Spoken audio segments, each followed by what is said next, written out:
ada satu penjual, sebab tuan-tuan ni kita bisnes ya, ada satu penjual kereta terpakai, penjual kereta baru dekat Detroit, Amerika Syarikat, namanya Joe Girard.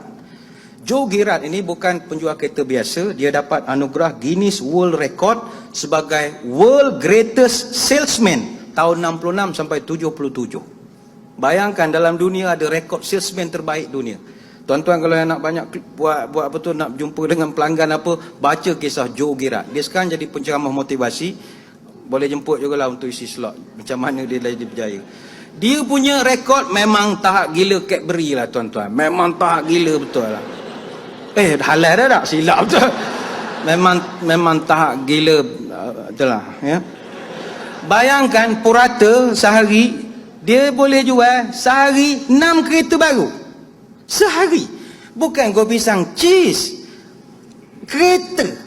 Kalau goreng pisang cheese itu tak pelik.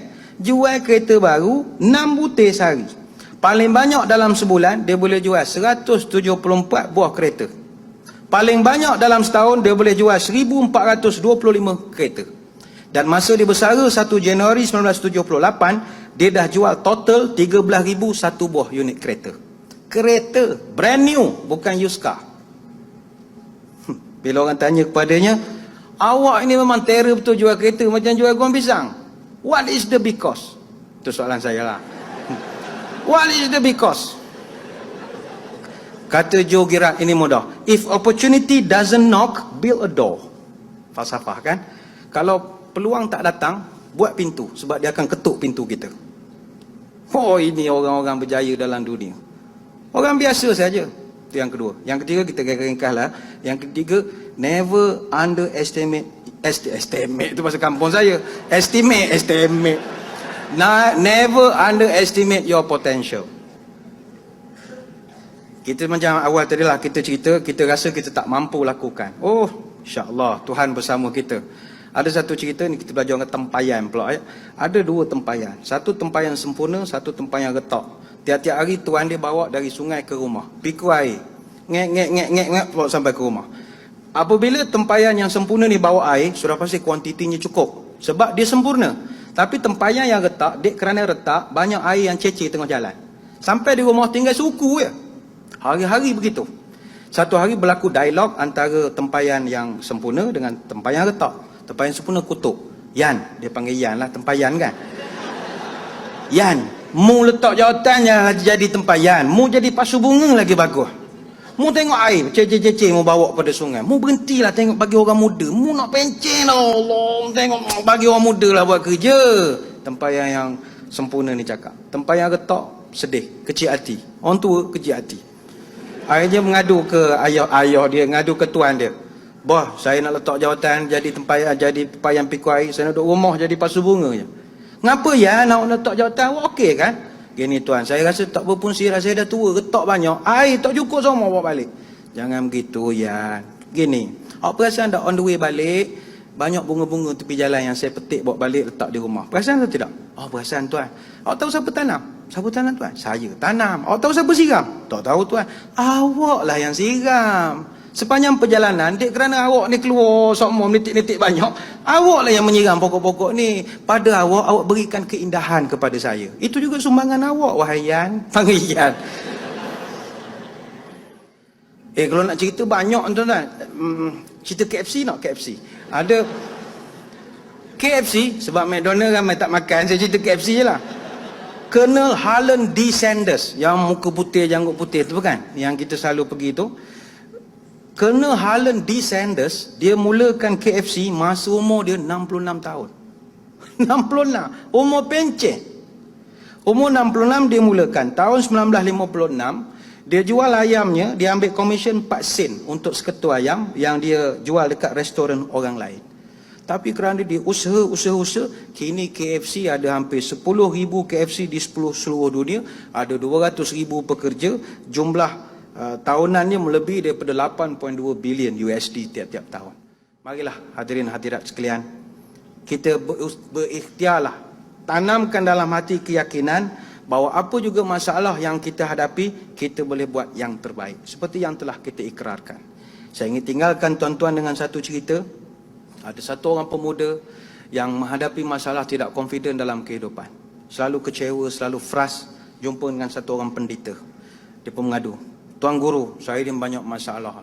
Apa masalah kau? Dia pun cerita. Tok Guru tu senyum saja. Gini, mau pergi kat dapur, mau ambil kopi segenggam. Dia pun pergilah ambil kopi segenggam. Bawa air secawan.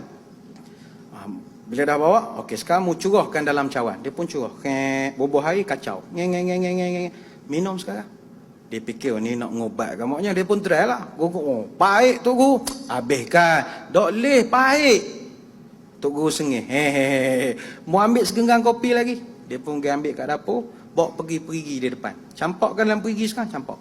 Kucau, ambil air sekelah. Minum sekarang. Guguk. Habis sekelah. Tok Guru ketawa.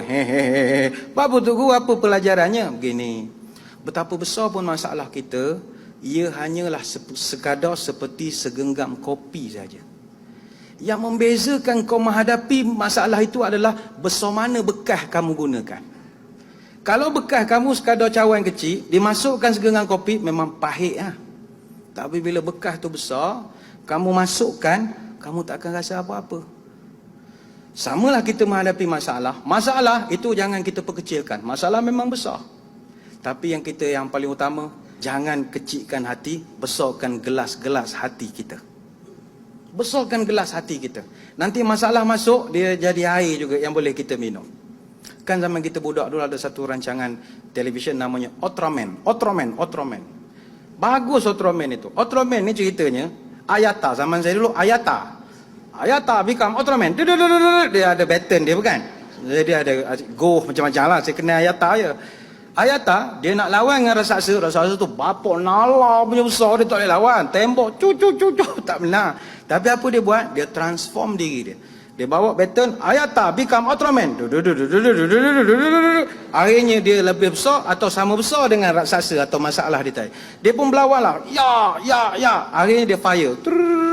Dan dia menang. Saya kira cerita tu semua tuan-tuan tahu. Tapi apa pelajaran untuk kita?